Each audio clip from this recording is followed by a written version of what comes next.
Hey, what's up, everyone? My name's Lionel. I'm your host for LT Productions. You are watching I Watch You Watch. We are covering Bondage, Season 4, Episode 1. Yes, this is the conclusion of the matter. I do appreciate everyone for coming to my channel. Please like and share this video. You can subscribe to my channel, and you can leave your comments below. But shout out to Mr. Carlton T. Clay. This is his production with Victory Productions Network. I'm excited. As I said before, I'm able to review this more in real time. I should have reviewed it weeks ago. Life was lifing as far as just doing something extra. But I appreciate everyone for joining me. So let's get into this episode. Okay, so with this season, there are some new characters and some returning characters, which I found very interesting. But we got to wrap all this stuff up. As we know from the season finale of season 3, Bond, who had been pow-powed by Dr. Winston. Dr. Winston. I don't think I'm saying his name right. Anyways, and he was just really left. I'm trying to say the right word for YouTube. Left to basically be unalived. And you wondered, okay, is he going to make it or not? But, I mean, the show is entitled Bondage. There's no way that the show could have went on without the name of the main character. So, anyways, after that all happened, we have moved on to a year later. And we see that Bond, he's in therapy. Looks like he has been through some trauma with this whole pow-pow. He's talking out his feelings. We find out that the bullet was inches away from his trachea, and also not too far from his spinal cord. And just like that, everything could have been gone. Well, other things could have been more severely damaged. But by God's mercy and grace over Bond's life, he made it out of that situation. He says that after he was pow-powed, the neighbors had called. And it was just like he was bleeding out. And he said that if the police and emergency care individuals had not come at that moment, it probably would have been the end of him. But again, God was there for him. The therapist asked, do you think about the man that shot you? And then we get a flashback. We find out that Dr. Winston is gone. They found him unalived with a gun shot to his head. Also a confession to the unalivings of 2 women, and to also being the one that pow-powed Bond. Now, first, I really thought that Bond had something to do with it, because I was looking at how Bond was reacting while communicating with the therapist. He seemed a little anxious. His feet were patting on the floor, his arms and all that were moving. I was like, did you have something to do with this? Anyways, after the flashback, he says that I don't think about Dr. Winston. And he talks about having this second chance at life. He feels like a new man, a different man in some type of way. It's like evolving from a caterpillar to a butterfly. And the therapist says, is this like a rebirth for you? And he said, no, a resurrection. Now, the only thing I can really think about is The Undertaker on wrestling. I used to watch wrestling back in the day. I was into WWF. I know that the two pro wrestling networks joined together. I think it was called WCW, the other one. I forgot what it is now. Is it WWE?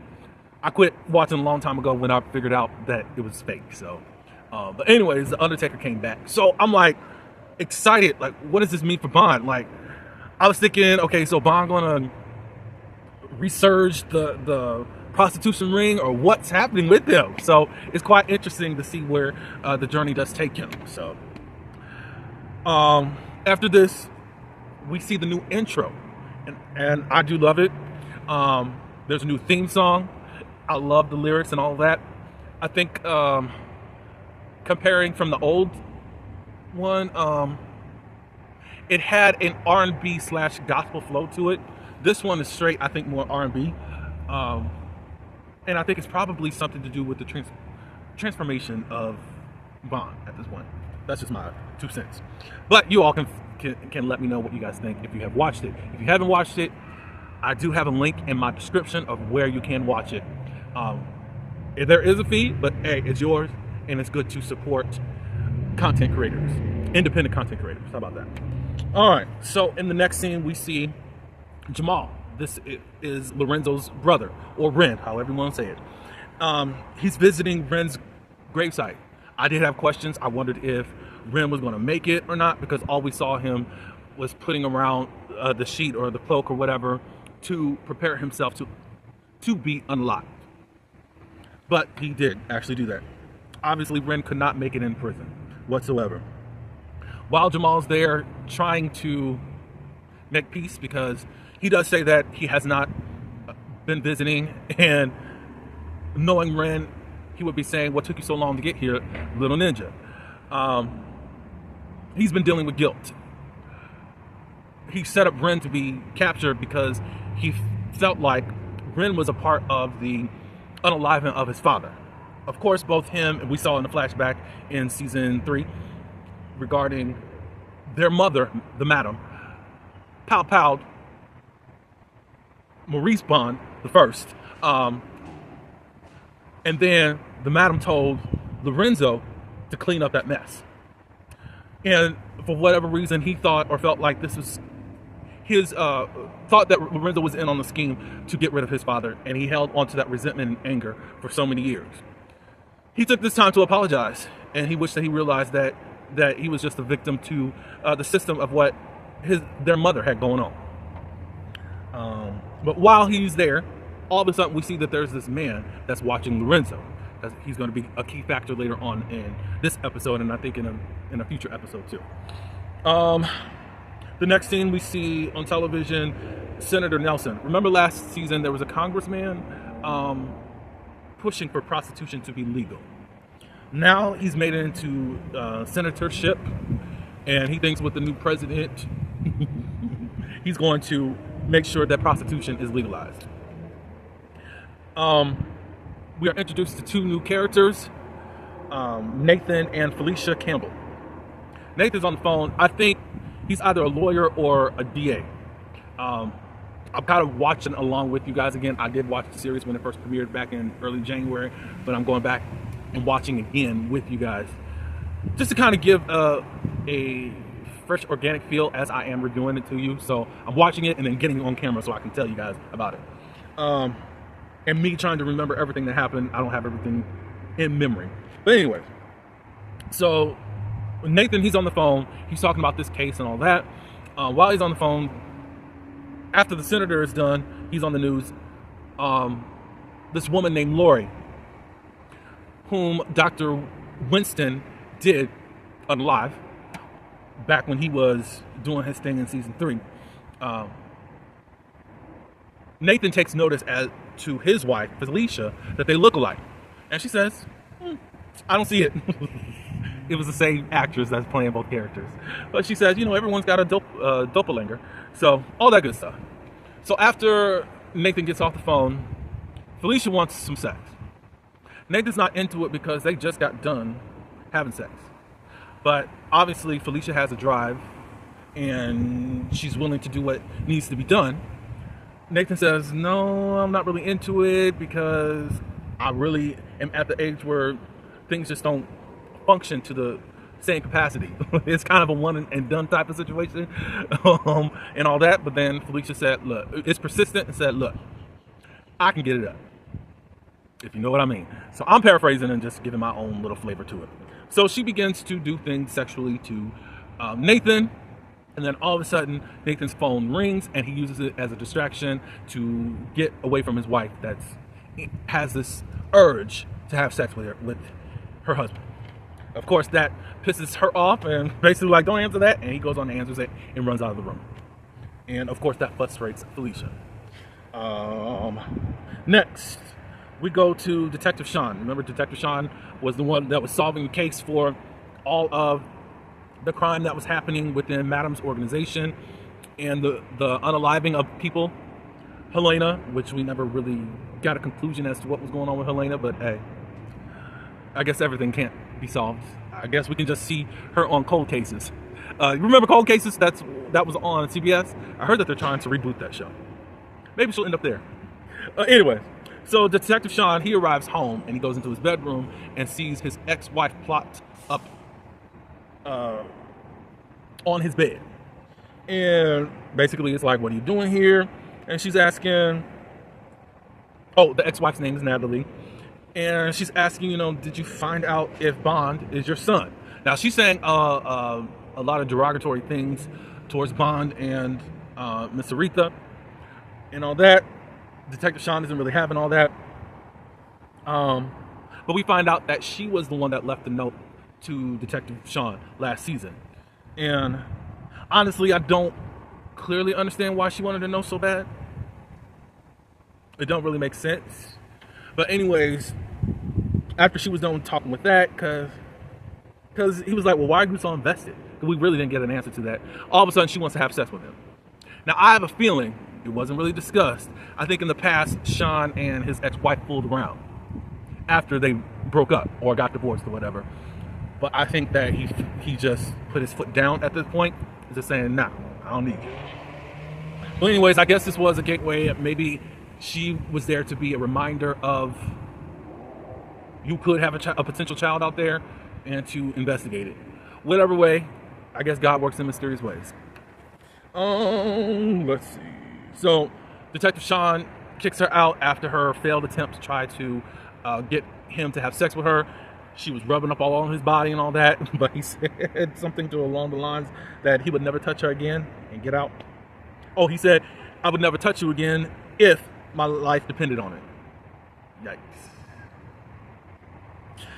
After she leaves, Sean calls someone to look up information on Bond. Obviously, he wants to talk to him.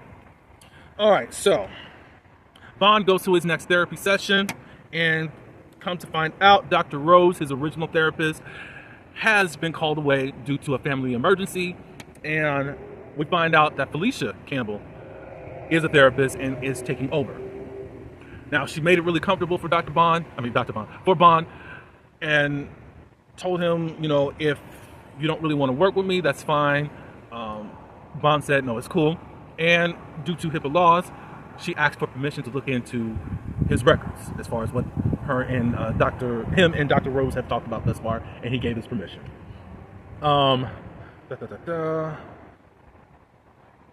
Next scene is Jamal.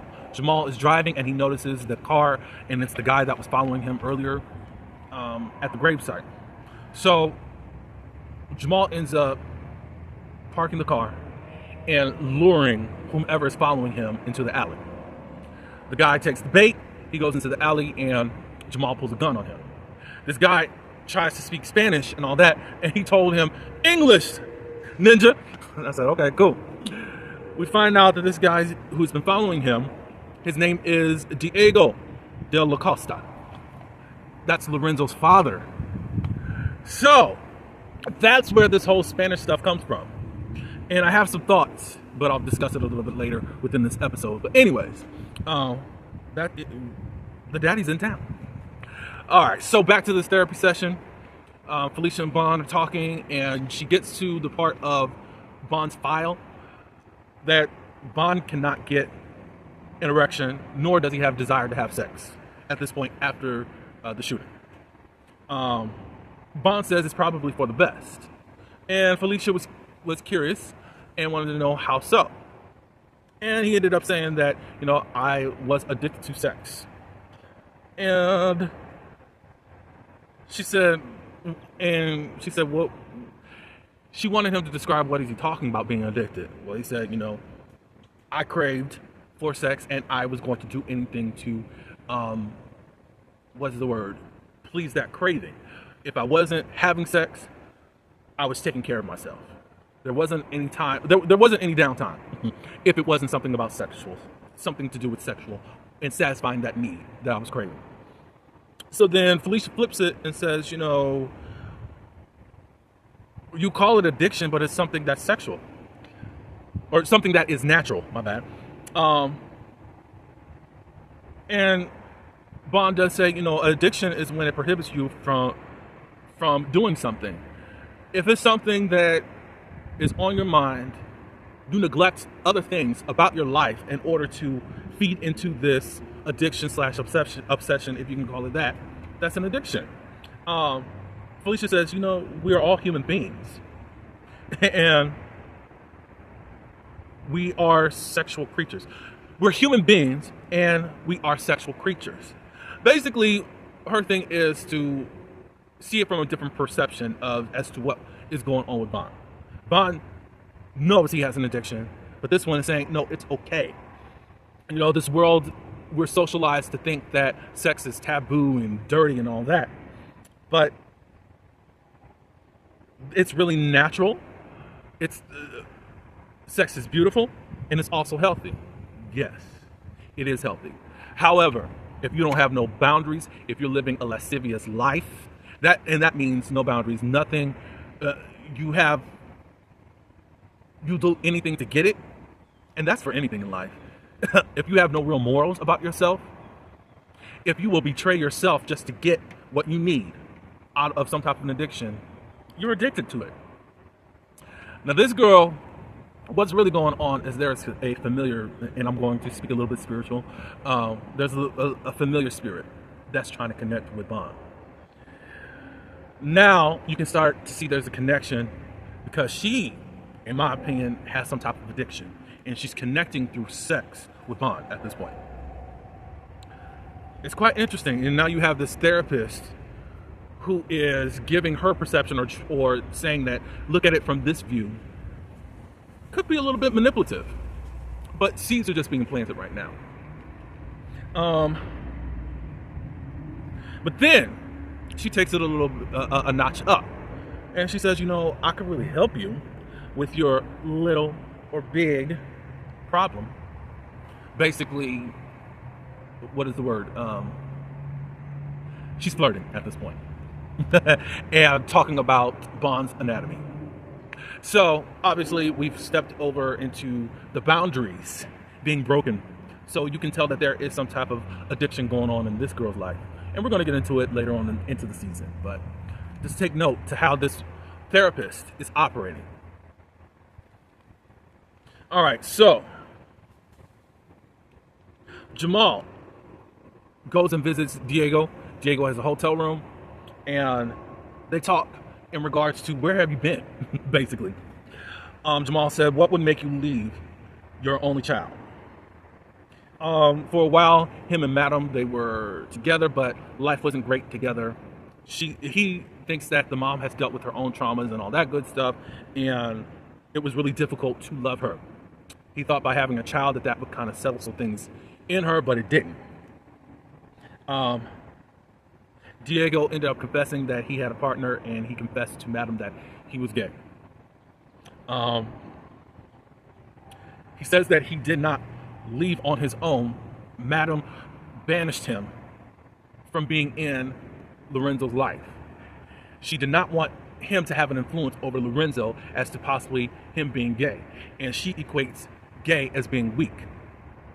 Now we're getting an understanding as to what was going on with Lorenzo, and even how she would treat him, and somehow thought by making him tough and strong and being irate to him all the time and talking down to him, as we saw in season 2, possibly some of what she felt or animosity or resentment from Diego, and then possibly some of her own traumas she inflicted upon Lorenzo as he was growing up and even into adulthood.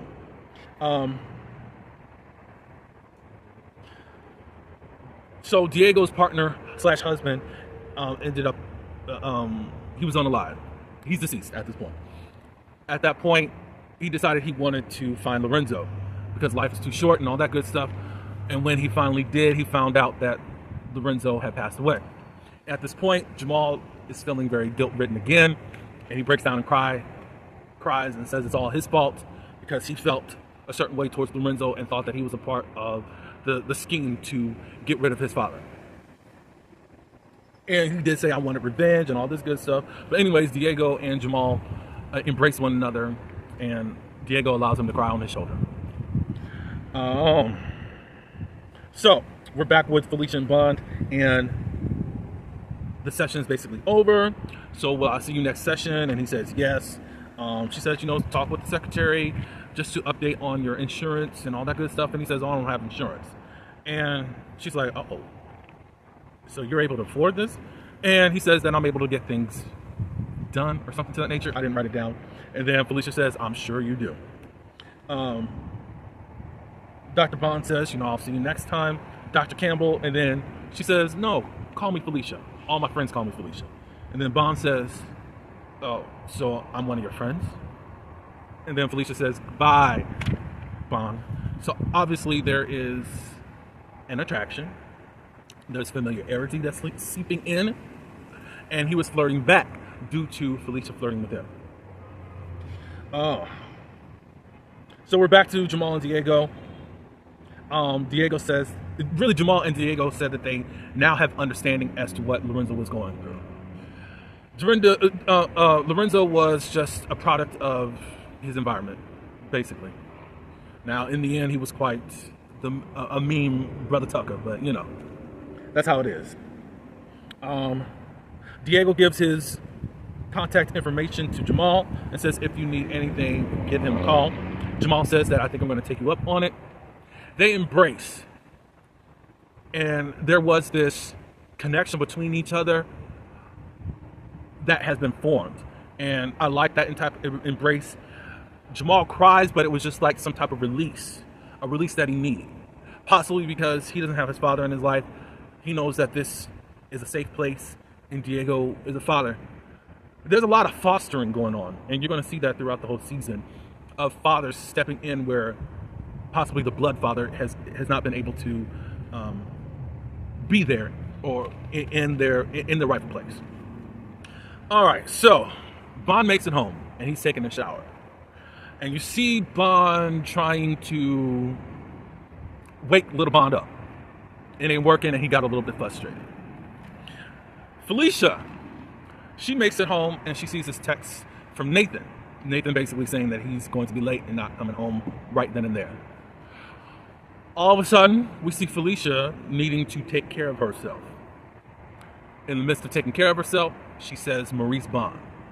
I said, Lord. Now, first I was like, is this going to be another Anita situation? But no. There has been, if I can be spiritual again, a soul tie that's been formed. And familiarity. And now she is using this man who can't even do anything sexually, arouse her and to help fulfill a fantasy that she has going on. I'm surprised she hasn't tried to be one of those people that want like an open relationship and all that. But hey. So Bond calls his sister and he says, I'm just checking up on you, da da da da da. She said that she's been busy with her job. And she said, you're checking on me and I should be checking up on you after everything you've been through. And Bond said, don't do that. We're brother and sister, I'm going to check on you, blah, blah, blah, blah, blah. So she says, I do have to go because work is hectic. So she hangs up. Of course, they said, I love you, blah, blah, blah, blah, blah, and take care. We find out that she is back to prostitution. She got back with her pimp, and she goes to approach this car, and this man is in there. And we see that this is a potential John.